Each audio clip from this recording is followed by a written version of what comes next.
Good morning, everyone. Welcome to this activity, Let's Talk About, organized by the Department of Languages, Literature, and Communication, Universidad de la Frontera, with the support of the Faculty of Education, Social Sciences, and Humanities.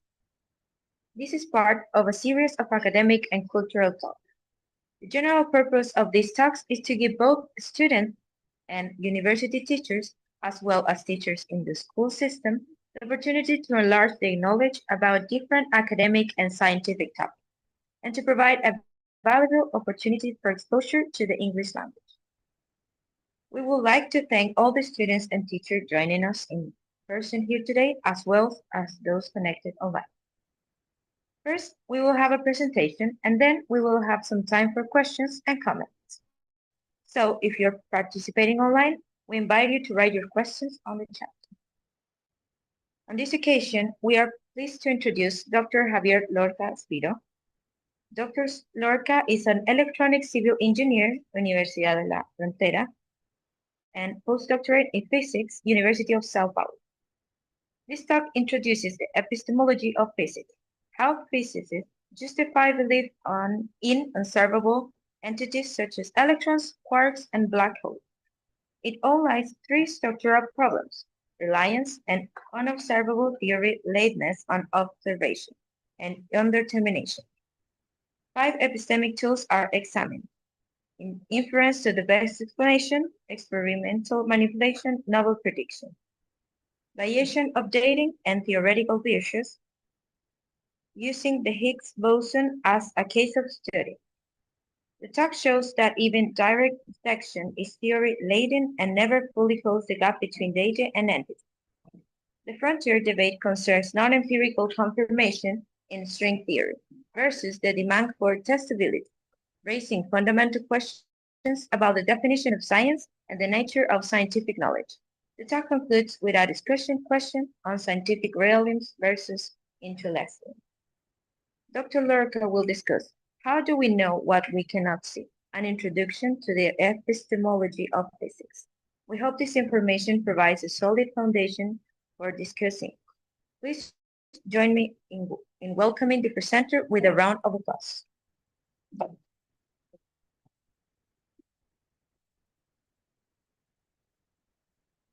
Thank you for the introduction. May I?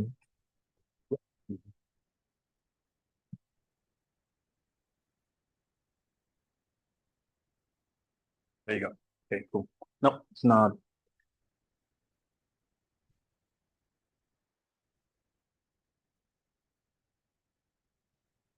There you. So everyone can see you, all right? Over there? Cool.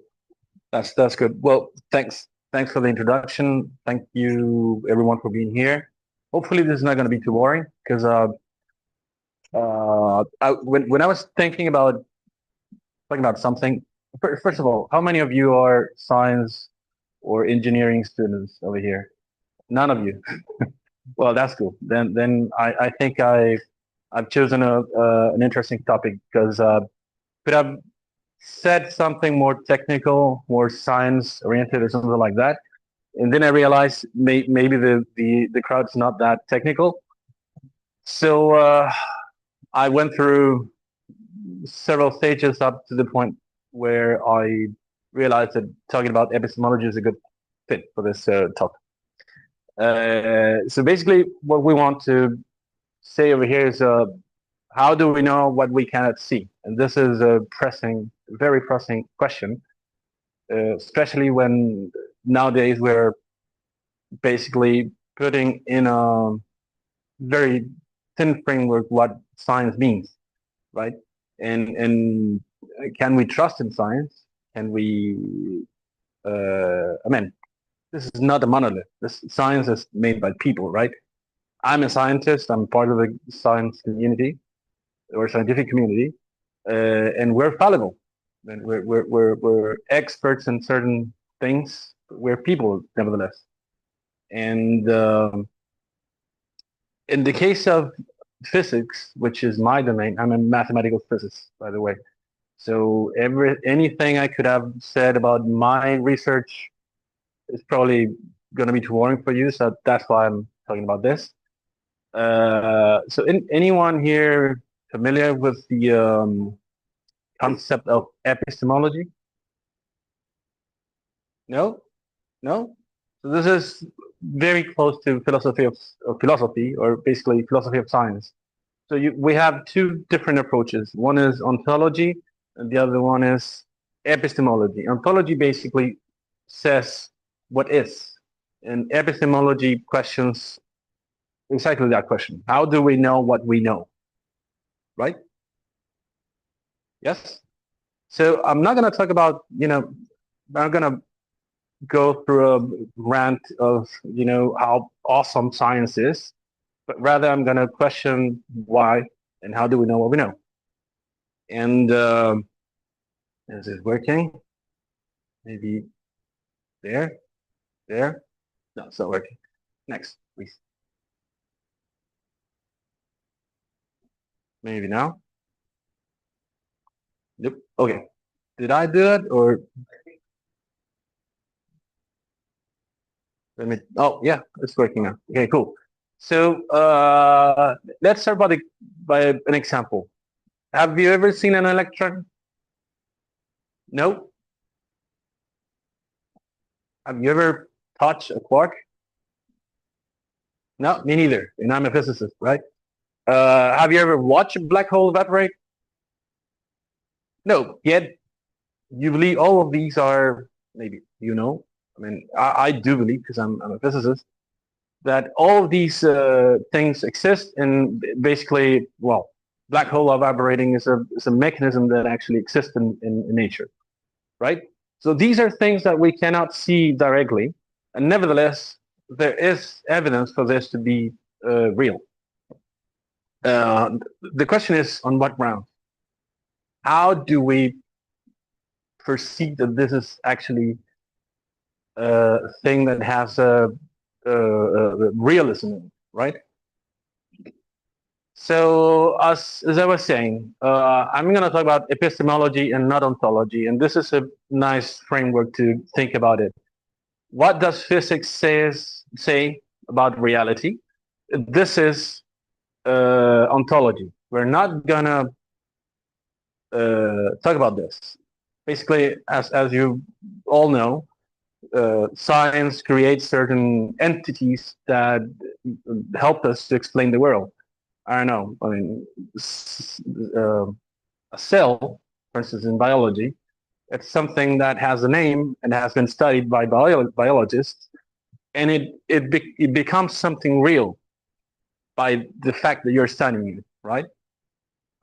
Same thing with physics. I don't know, forces, energy, all of those concepts are there to explain some things. They're interesting in a certain way, and we can talk about it and construct things from it. Well, sorry. Yeah, and we can construct things from it, but that's ontology. The second part is basically questioning: are those real? And this is epistemology. Are everything that we're building on real. Get the question, right? Get the difference between the two? Cool. So how does physics know what it claims? And this is epistemology, and it needs justification, basically. So concern the grounds of belief. And this is something which I think is important, not just in science itself, but in every domain of knowledge. Epistemology is something that you can do not just in science, but in humanities, in social sciences, in arts, everything. So how do we know that things are what we think we know? Yeah, that's a bit of a twist on it, but it is what it is. Right? Well, how do we know what we know? So the central question is, what counts as good evidence in physics when most of reality is, in principle, invisible? We don't see electrons, we don't see subatomic or particles, we don't see any of that, and yet we believe it is. So we have three structural problems for scientific knowledge. And at any point, if you have any questions, just raise your hand, and I can answer. Right? First of all, uh, unobservables. As I was saying, so physics deals with entities too small, too distant, or too brief for a direct perception. Where in the realm of quantum physics or cosmological, entities in the universe, we cannot see that directly. Even with instruments, we never see, we interpret. A detector click is not a particle, right? So we have a certain observability spectrum. We can you see this? It's a bit dim. Yeah. So yeah, table, bacteria, atom, electron, quark. This is in smaller and smaller domain, each one, right? So we can see a table. We need microscopes to see bacteria, right? We now can see with electron microscope some atom, like at least the shape of it. Electron is only in sphere. Quark is something that we postulate to be true. And string, and this is something that I will refer to at the end of the talk, because like in popular science, strings are considered to be the ultimate physics, but in the community, I would say, and this might be controversial actually. I actually don't believe in strings. I don't think they're real. They're a cool, framework for theory, but they're not real, but per se. So second thing, theory latentness. What this means, basically, for instance, I'm going to read it first. So observation is never neutral. A cloud chamber track as droplet. You interpret as particle because theory says particles leave trails. The same datum looks different under different frameworks. So for instance, before Galileo Galilei looked at the stars with a telescope, did he knew what he was looking at? No. If anyone here without the prior knowledge to that would look at, for instance, the moon, right? Without the preparation for it, you look at everything that the astronomers look at, let's say craters and valleys and all that. Could you be able to interpret that as such without knowing that it is? Exactly. So that's the point. Whenever you make whenever you observe, whenever you make an observation with instruments or just looking at it, you're driven by theory, right? So you know what to look at in most of the cases. Yeah. So that's something that needs to be accounted. So yes, a disclaimer here. I don't want to make this talk anti-science in the country. Like I'm not anti-science. I'm just acknowledging the problems that science could have. I dedicate myself. My life is in science, so I don't want us to for you to perceive that I'm claiming that science doesn't work, because it clearly does, right? It's just that it has problems, right? So underdetermination, many worlds. Do you know what many worlds are? Now, have you ever watched Marvel movies and the quantum blah blah blah? No, yeah, the many worlds and all that. The how do they call it there? Multiverse. Yes, exactly. The multiverse. Yeah, so that's one of the interpretations of quantum mechanics. We don't know that is if that is true. Nevertheless, it is consistent with the theory. So you have underdetermination of, with many things, right? So, well, all of those are interpretations of quantum mechanics. All of them are consistent with each other, with the theory, right? And nevertheless, they have completely different meanings. So the theory is there, and we can interpret it in different ways depending on what your stance, philosophical stance. If you're a realist, if you're an empiricist, if you're a et cetera, et cetera, et cetera, right? All predict, as I said, exactly the same measurement outcomes. In this case, experiment alone cannot decide between them. So basically, same data, for different theories. Zero experimental the distinction. Sorry, we cannot decide which one is the correct between quotations, right? The correct um, theory interpretation of the theory, right? Uh, how does physicists justify belief? So we have, and this is more specific to physics. Maybe there are some intersections with chemistry also, but in physics we have 5 different epistemic tools, as I call it there. The IBE, which is inference to the best explanation. I'm gonna go through all of them basically. To manipulation, so experimental control, we can move things and try to. Well, I'm going to explain later. Novel prediction, predictive success, Bayesianism. This is a tongue twister.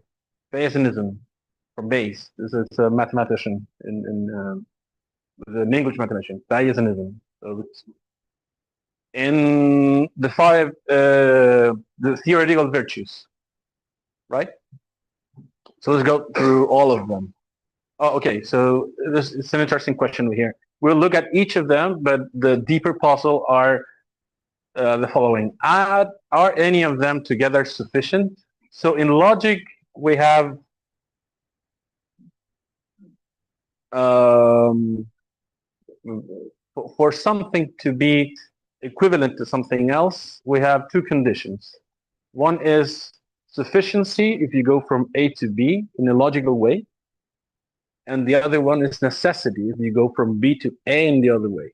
So if you can go from A to B and back in a logical way, that means that those are logical equivalent, right? In this case, all I'm asking is sufficiency, not necessity, right? So let's go through the structural problems for scientific knowledge. The unobservables. So physics deals with entities too small, too distant, or too brief for direct perception. I think I already said that. Even with instruments we never see, we interpret. No, yeah, I already talked about that one. Sorry. Yeah, this is the one. So tools 1 and 2, inference and intervention. So I'm talking about IBE and manipulation. There. So IBE stands for inference to the best explanation. So we're justified in believing an entity exists if positing it is the best available explanation for existence and evidence in this. This is also referred to as the Occam's razor sometimes. I don't know if you have heard of that. So we have different explanations for one experiment or something. Usually go for the one who's the easiest, right? So you might have some convoluted explanation for something and one simple one, usually the simple one is the best explanation for it, right? And that's something that is kind of a a thumbs rule for physicists, right? Uh, so here's a very famous case uh, in the beta decay, which is a subatomic decay. There was some missing energy, and the best explanation for that, there was the existence of a new particle that's actually taking out that energy from the decay. So if something is missing, it's because this neutrino was there, and it was predicted in 1930, and it was detected in 1956, and that's good for physics, right? Right. We actually predicted that that was there, and it turned out to be the case. Um, Second, experimental manipulation. If you can spread code, this is a quote from Feynman, I guess. I forgot to put it there, which is a famous physicist. If you can spray it, coat it with it, or use it to see other things, it's real, right? If you can manipulate things, for instance, we have never seen an electron, nevertheless, we can use them to do other stuff, right? So we can use electrons to create, for instance, cannons of electrons, beams of electrons to target something else. We can create microscope,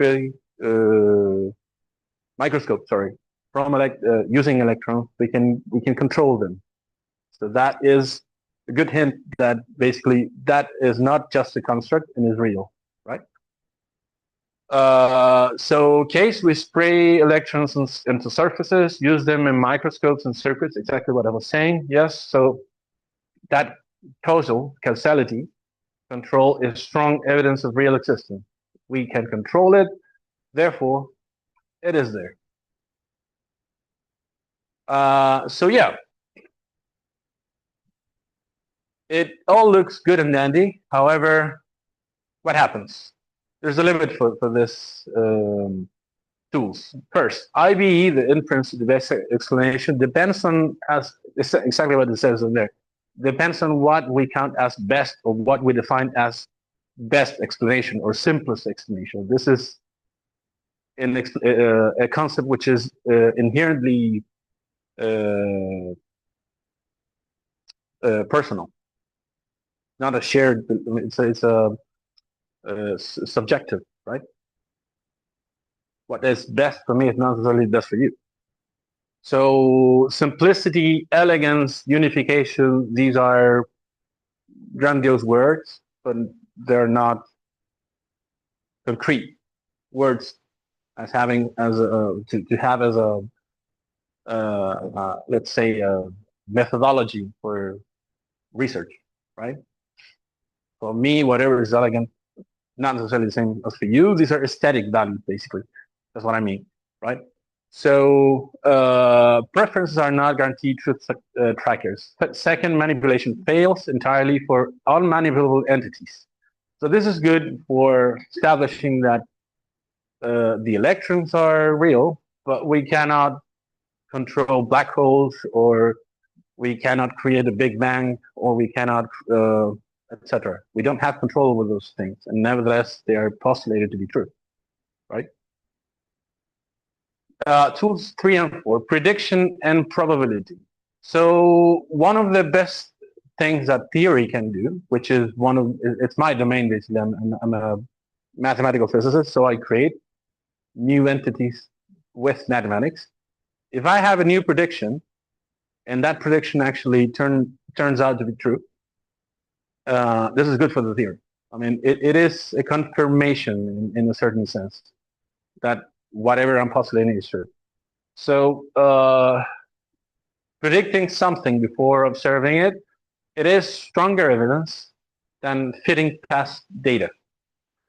A theory that calls it shot earns special credibility. This is a famous example. Einstein predicts light bending near massive bodies. was predicted in 1915. And in 1990, Eddington, an astronomer, actually confirmed that that's the case. So this is strong evidence that the general relativity was a good theory or was fitting the evidence, right? Um, and the second thing is probability. This is Bayesian updating, and this is a technical term. Whoever went through a class of statistics and probability might remember this, but if not, it doesn't matter. It's just a formula over there.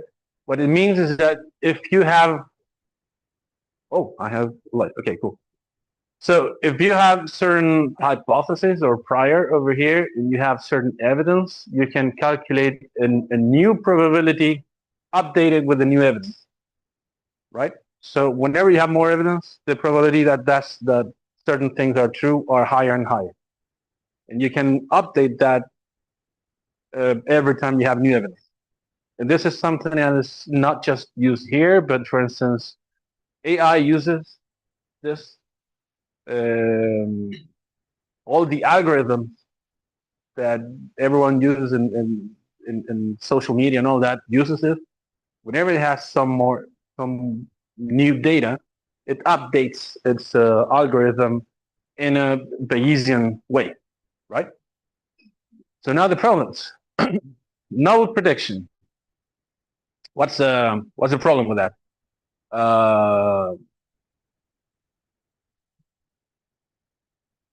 Here's a very famous example of the theory that actually successfully predicted something, and then it comes short of it. And in the case of Newton, uh, planetary motion,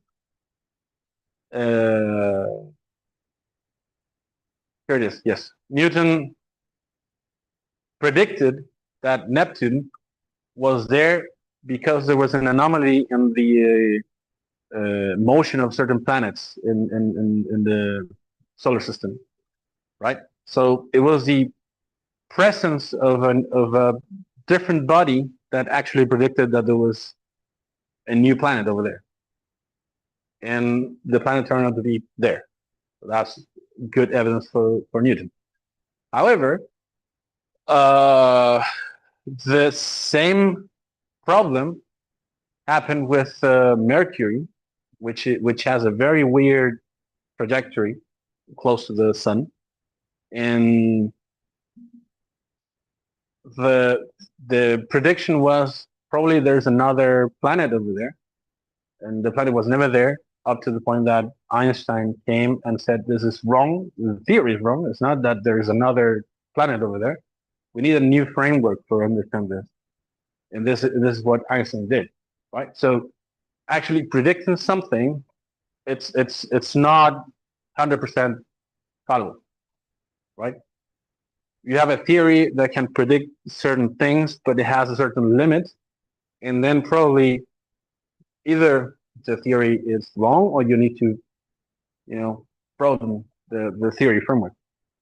And second, in terms of Bayesian updating, the problem is that, okay, you can update probability, but the first probability, the hypothesis, how do you came up with that?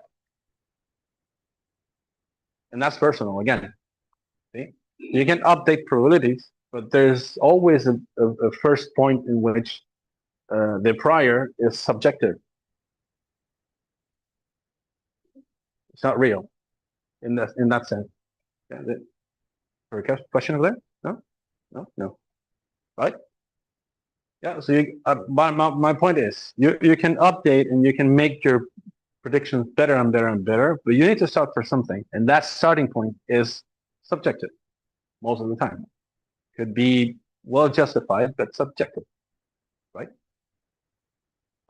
So both tools assume we already know how weigh competing hypotheses, and tool 5, which is what I'm talking in the next slide, is it makes it even more explicit, right? So these are the theoretical virtues. These are used by people who, like me, don't ever step on into a lab. We're just, we do scribbles in a notebook and play with the math until getting some interesting things. So for us, uh, if the theory we're working on is simple, meaning we are not creating more entities beyond necessity. Uh, the theory that explains the data has the fewer positive objects. We're not, crowding the parameters even more. Elegance, and this is mathematical beauty. There's a famous quote from Dirac, one of the founders of quantum mechanics, that says, "It is more important to have beauty in equations than to have them fit experiment." Uh, the problem is that many physicists treat it as a guide to truth. So, and this is, again, I'm going to finish on that when I'm going to comment on this. Unification. A theory explaining many phenomena via one principle is strongly preferred over several narrow, disconnected theories. This is especially true in physics. We have been unifying stuff since the 1800s, the 19th century. First, we had mechanics, and then electromagnetism, or even more. We had electric phenomena, magnetic phenomena, and then we realized they were one and the same, and we call it electromagnetism. So we're unifying those. Then mechanics, then statistical mechanics, and all of these frameworks were increasingly unified.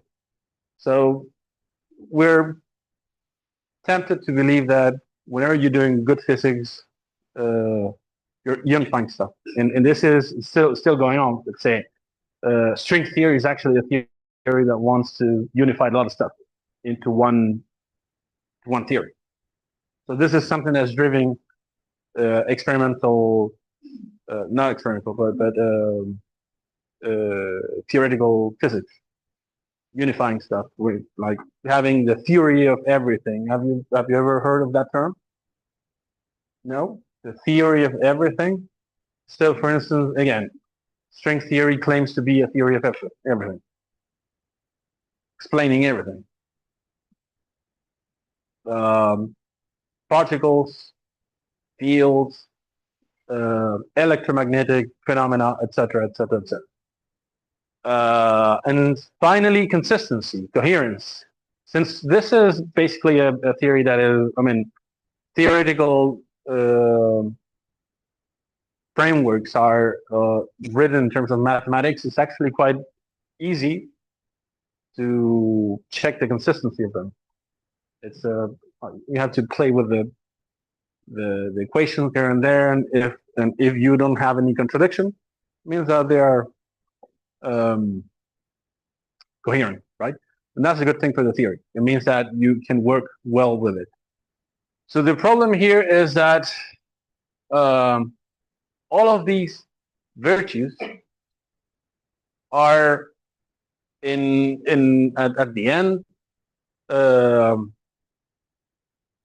aesthetic judges, if you can see it. Like elegance or simplicity or consistency, especially this one, elegance. This is mathematical beauty. Beauty in terms of mathematics, many mathematicians talk about beauty without actually describing what beauty in a mathematical sense is. What is beauty? It's a concise equation, is, I don't know, symmetry of the equation. It is, again, this is something that it's not well defined, and it definitely is not a good uh, uh, it's not a good methodological tool for us to have to actually create new theories. So, well, case study. I've talked about epistemology of physics in general. I'm going to apply it to hopefully an example that you know or might heard of, which is the Higgs boson, where you probably were, I don't know, in high school when this was a thing around 2012 or something.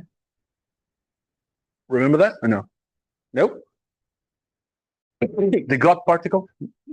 Does that ring a bell? No, not even. Okay, cool. Anyway, so this is this uh, particle that was the missing link in the particle physics standard model. So the standard model is one of the highest achievements of physics in the last 50 years. It explains almost everything but gravity. Gravity always has a problem. So gravity is aside, but everything else, electromagnetism, uh, subatomic particles, mechanics, etc., etc., etc., it's there, and it's a horrible equation. Like if you look at it, it's like 2 pages of equations, really ugly, but it works, and that's a good thing, right? So for that to work, there was this missing link that it's called basically the Higgs mechanism. Um, sorry, the Higgs mechanism, named after Peter Higgs, uh, famous physicist who won the Nobel Prize after this in 2012. Yes, July 2012. Uh, he died last year, I guess. Yes, he did. Right. So he said, well, for all this to work, we need another particle that will make everything fit. I'm not gonna get into the specifics of the mechanism over here. This is not needed, but you need another piece of the puzzle that actually makes everything work, right? So this was postulated in the 1970s, 80s, and it was worked up to 2012, in which all of the virtues and all of the predictors we talked about were actually acted over there. So basically, the theory was simple. It was unifying. It had novel predictions that the from the standard model. So basically, many, if not all, of the particle physicists believed that that was actually something that you could eventually uh, discover, right? Finally, in 2012, in July 2012, all the Large Hadron Collider in Switzerland. Have you heard of this labs over there? Atlas CNS in Geneva. In Switzerland, there's a subatomic collider, which is basically as big as a city of Geneva. It's actually surrounding it, and they declared that they had one uh, bump in the signals that you can identify as the Higgs boson without the shadow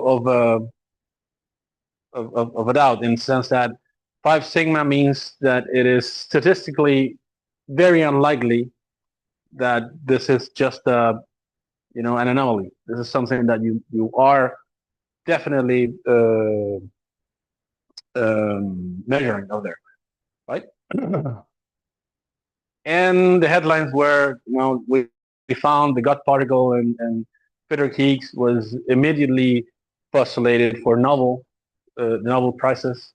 He won that next year because of this. But this is something that had like, I don't know, up to there like 40 years in the making, right? The point is, this is a theory-laden uh, measurement. Higgs postulated this. All the mathematics were gone through to actually say where and when should you measure this thing. So all the experiments were basically focusing on that, and eventually they measure it, right? But that was driven by theory, right? So the question is, what was detected? Well, all physicists, me included, think that this is the case. It was detected. The Higgs boson was detected, but nevertheless, all the theory-laden problems were here to begin with. They were actually going through the process of measuring and building the experiments to detect that specifically, right? So basically, the question still stands: what was detected? Statistical success interpreted as Higgs decaying, because the theory says that is what Higgs does. What is exactly Higgs boson? Is it? I would be tempted to say so, but nevertheless, the question is never answered. That's my point, right?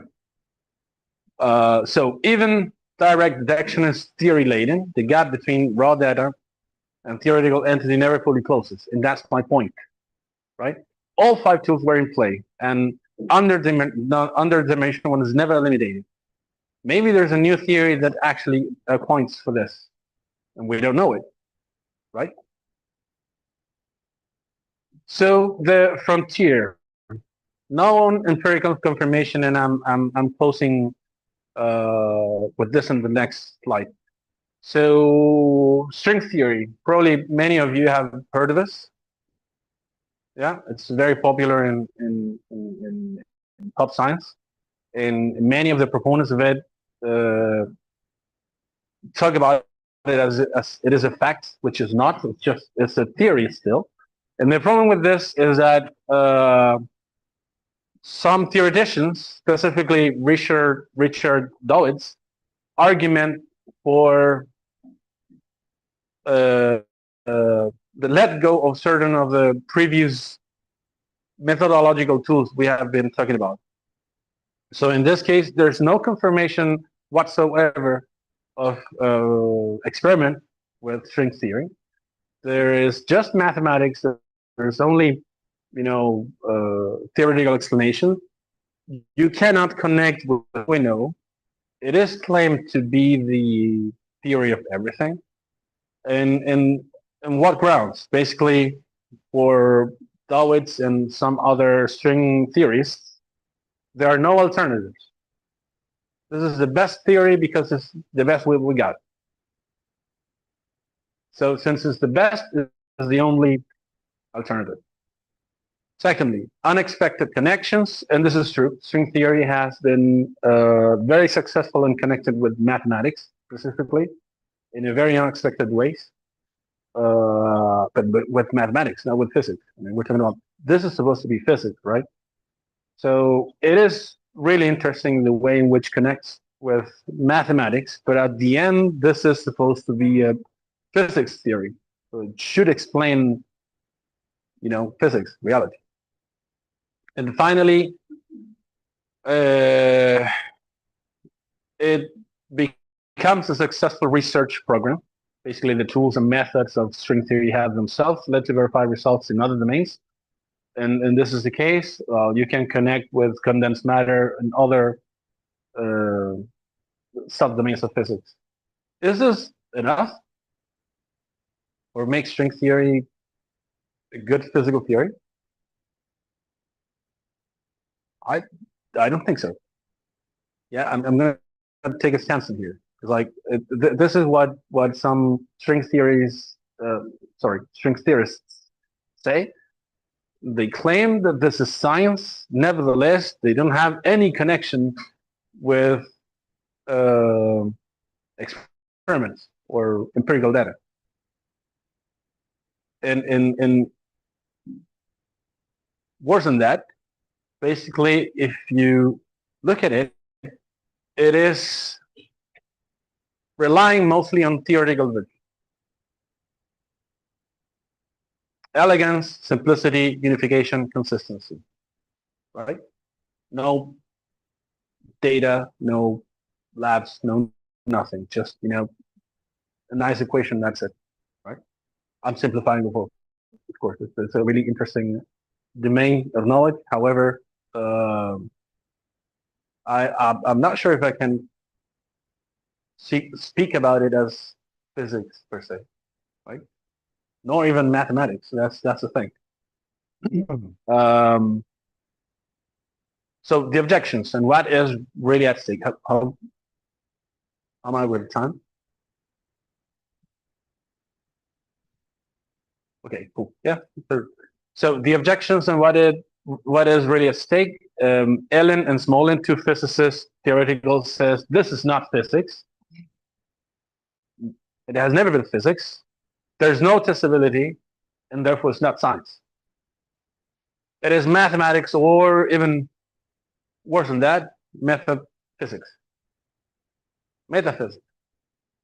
Not even physics. It's beyond physics, right?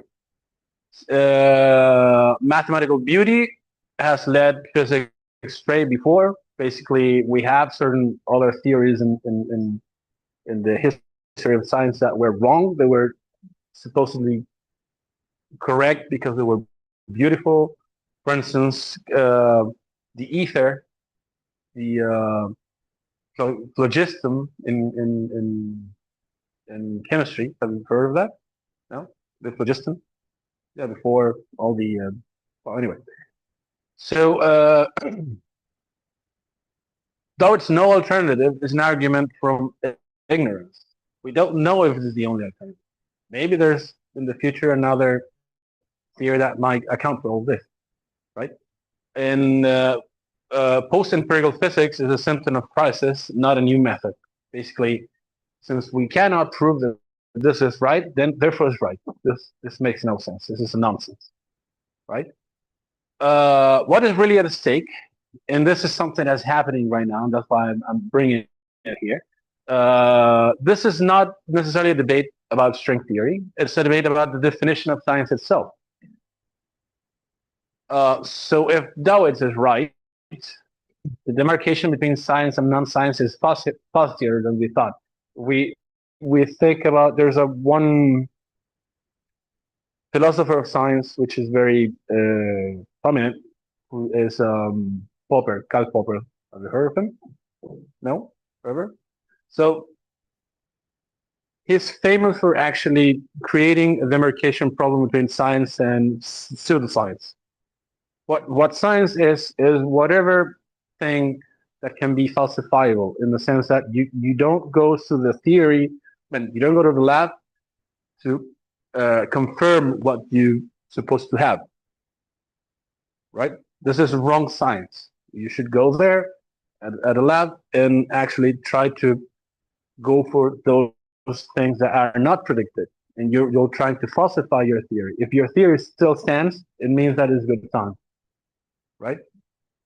So confirmation is not good science. It's something that it was not in the slides, but I'm going to say it. If you confirm something that by confirmation, then, for instance, astrology would be science, right? Or yeah, I don't want to get political, but maybe I don't know. The historical materialism a la Marx would be science too, right? So you have predictions, you go there and confirm them. This is not enough of being science. If you have a prediction and the confirmation fails, this is good science because you're taking risks, right? That's the whole idea of Popper in a few sentences.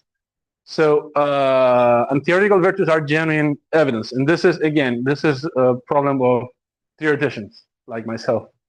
Like we're all so disconnected from labs and real, empirical science that just go for elegance and virtues and all that. So this is not new. For instance, in quantum mechanics, we have many world interpretation, as I was said before. We have new predictions that are believed to be serious physics. So the non-empirical confirmation debate has been with us since quantum mechanics, basically. So this is something that appears when physics cannot be longer directly observed.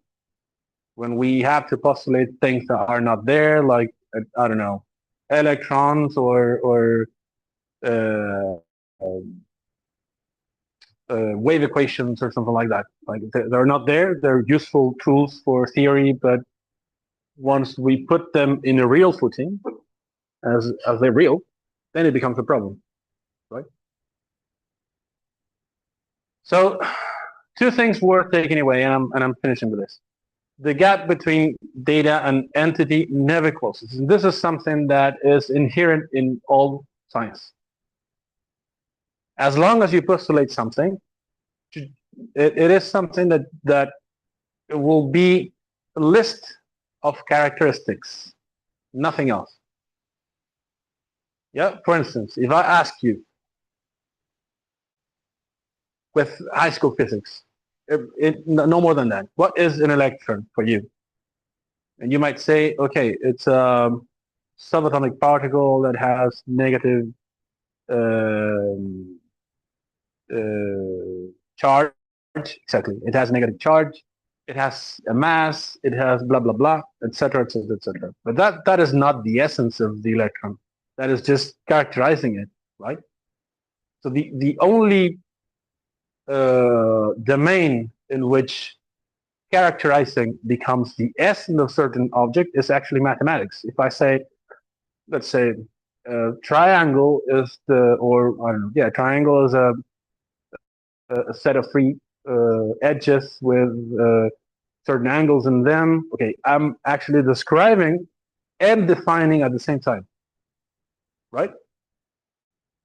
In by construction, that is real. If I do the same thing with physics, I cannot say that that is real. I'm just, saying a list of characteristics of it. But that does not define the essence of the thing, right? Finally, how we know is as contested as what we know. Well, the string theory debate forces the question also to be open, while ultimately grounds our confidence in a theory. If the answer is empirical testability, string theory is in trouble, of course. If the answer includes theoretical virtues and non-empirical arguments, we need to say clearly why those are truth conductive, why those lead to the truth in a philosophical way, right? Or admit we do not fully know what scientific knowledge is. I have a question over there. It might need some explanation, but if you want to answer, just we can open the discussion. Otherwise, okay, so the question is, if many worlds are in Copenhagen, both predict every experiment perfectly, these are quantum mechanics interpretations. And we can never manipulate a parallel branch, like another universe in the multi-universe. What would even mean to say one of them is true, one of the branches is true? You get the question? No? No? Okay, I'm going to finish here, and if you need more explanation with this, we can start a conversation. Thank you.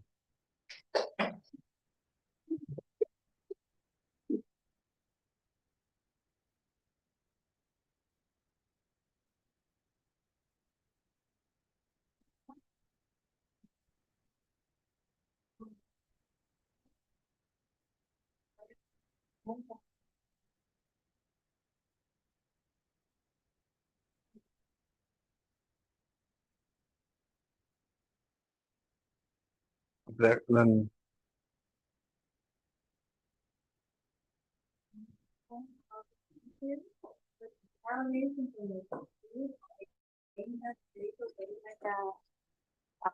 There is already like a how to say, like an opinion that science and non-science is a little fuzzy. That's a good question. I'm not sure if that's settled at all. But they are like rivers and rivers of ink about epistemology in particular, of science and physics specifically, that started very rigid, and then it started to mix a bit. Like, I don't know, you have people like Feyerabend, who actually says there's no methodology at all in science. Just do what you do, and at some point, truth comes. I mean, I'm probably misrepresenting him, but that's his stance, right? And there are some other people that says, okay, you have certain methodology. It's not as rigid as you think. It has a certain ring of protection in it's not an ethereal mechanism. People are doing it. Therefore, the sociological forces are also there in the process, right? So people will have certain preferences that will lead to certain theories and not others. You have certain social forces that are actually there, which are um, I actually adhere to that. So I'm not sure. I certainly think that there's some truth in whatever I'm doing, but I'm not certain if that is the truth in a philosophical sense. I think it's a good model, basically. Okay. And for that, we need some debate with uh, other domains, right? Not just physics, but social sciences, humanities, arts, etc. Yeah, Thank I you. don't know if that answers your question. Yeah, Okay. that's my question.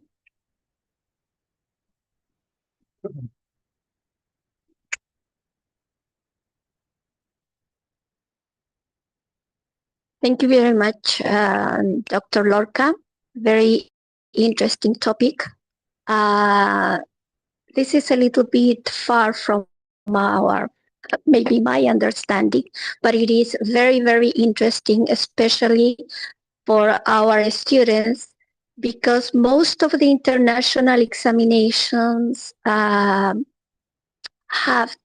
a text connected with science, and these are very difficult for us to understand. And I have two questions for you. Okay. Yeah.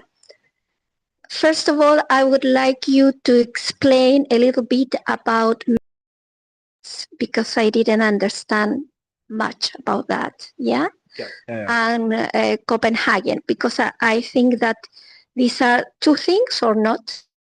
Yeah. These are two different interpretations of quantum mechanics. Yeah. Yeah. Okay. And the other thing, if you, this is a personal question, yes. Do you believe in mathematical beauty?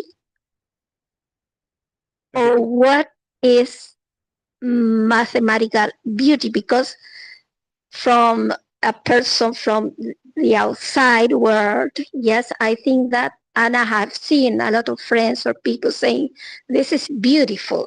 Right. Yes. Because this is theory and you can find something that is really beautiful from a scientific perspective, Right. not from a person who thinks that beauty is just a marvelous picture Right. or something like that. Thank you. Yeah. So start with the second one first. I think it's shorter. Um, I do believe in mathematical beauty, but not as a driven or scientific knowledge. Not necessarily. I mean, it might be good in certain cases, and we have historically uh, many breakthroughs that have been led by whatever the physicists consider, or scientists in general consider to be beautiful in certain sense. So yeah, it might be a good thing, but you should take it with a grain of salt, because what you consider to be simple or beautiful is not necessarily what nature is doing. So again, the contrasting is always there for whoever is doing science. If you like to create a certain beautiful theory with that, basically disregarding everything that empirical science can do, or if you can connect with experiment, you need to test your theory. Otherwise, it's just scribbles on the paper. So yeah, I believe in mathematical beauty, and that makes me some sort of a Platonist myself, uh, uh, but with a grain of salt. I mean, I'm a mathematical physicist, so I do math and physics, and so I do believe in math. So yeah, that's the thing. Nevertheless, again, always trying to connect with experiment if I can. And regarding the first question, so Copenhagen is a standard um, interpretation of quantum mechanics. This is basically what you will um, study whenever you have a formal uh, class in quantum mechanics. So there are certain things that are sort of weird in a certain sense, and this is something that most physicists will use whenever they are trying to calculating things in quantum mechanics. And there's one aspect in particular, which is the one that creates problems at the epistemological level, which is you have all the information of the system in what is called wave function. And the wave function is a wave function, something weird. It's not matter, it's not energy, it's a wave function of probabilities, right? So you have this object over here, and wherever you need to know something about the physical system, you ask the wave function about, I don't know, position or velocity or something like that, and you get the answer. But by doing that, you collapse the wave function from a wave. Now it becomes a number, right? And this is mysterious, and this is postulated just because it needs to be that way, right? So that's the Copenhagen. You have a certain wave of probabilities or possibilities if you want. And once you measure something, it collapses, and this is called the collapse of the wave function, right? What does many worlds says about that? And this is completely consistent with Copenhagen. Instead of collapsing the wave function, once you measure, you create a new branch of reality, right? So this previous situation still exists in some other universe, but now you're here, right? So in practical calculations, this is exactly the same, but this has like, overreaching interpretations in terms of what reality is, if you actually believe that quantum mechanics is doing something, or modeling something about reality, right? So I want to be clear. Both of them calculate exactly the same thing. It's just the interpretation of this mechanism that is different, right?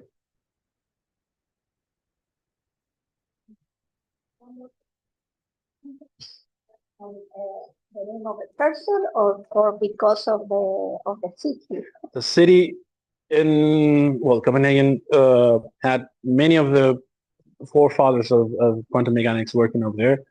Heisenberg, Bohr, Schrodinger, all of them are related to the mathematical and physics departments of Copenhagen. That's why it's called Copenhagen. But it doesn't.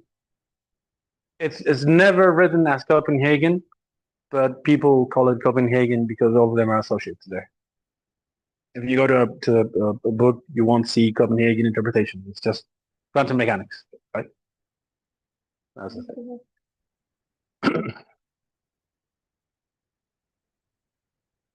Okay, good afternoon right now. My question, according to my knowledge, many years ago, right before the Manhattan Project took place, there were many experiments trying to search for a particle collider, I presume, right in Europe, right? So in that context, what human race was trying to do was to divide an atom, right? Right. After that, is there any experiment right now that's taking place everywhere in the world that's trying to figure out something way beyond that after obviously the hydrogen bomb? Right. I mean, for weapons, I'm not sure. Maybe, probably in Los Alamos or something like that. But researchers, I mean, the LHC, the Large Hadron Collider in Indonesia,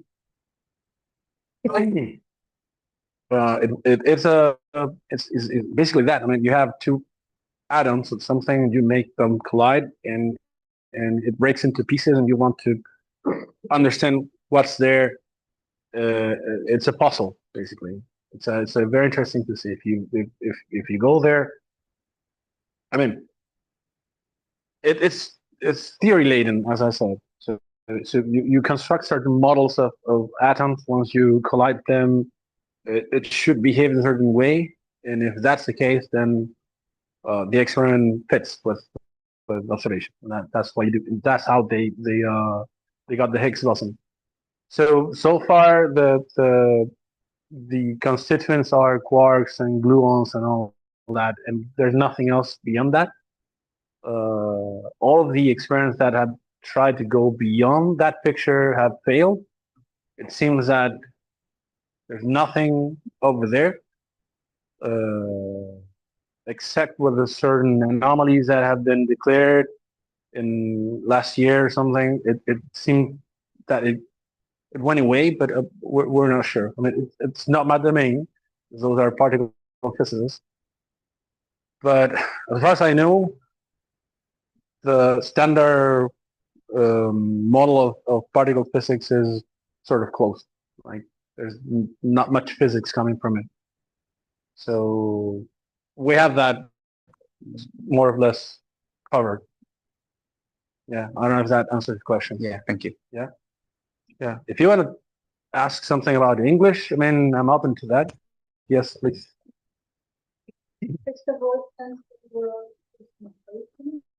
Welcome. Interesting, but difficult to understand at the same time because we are far from that understanding. Yeah, but as Oriana mentioned, there are some terms that are difficult to understand, Right. to be connected to physics, like beauty or beautiful. And there is another term or concept that you wrote there that was God particle is found. That's what you wrote in some of the slides. Yeah. So What is a again, God particle case? God particle. So Well, God it's particle found. That one. yeah. So the media actually call it like that. The physicists are not good for marketing, but the media actually call it like that. It's called the God particle, and some people thought it was some sort of a declaration of metaphysics of the physics community, which it's not. It's basically the Higgs boson. To make it easier to understand, it's an object that through the interaction with the rest of the particles in the model makes them appear as they have mass. And mass here is not as a quantity of matter, but basically an interaction with other terms. For instance, we can understand mass in a certain way.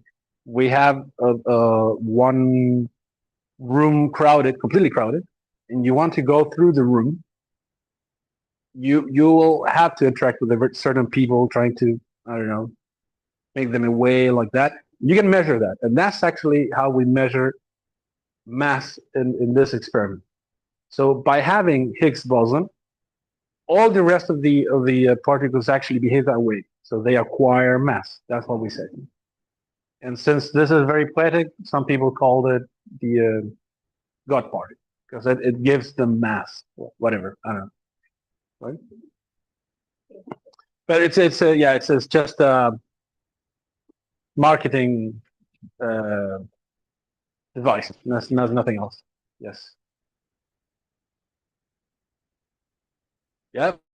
Something non-scientific. It can be just English experience. I've lived abroad too. I don't know if you want to know something about that. Yeah. No.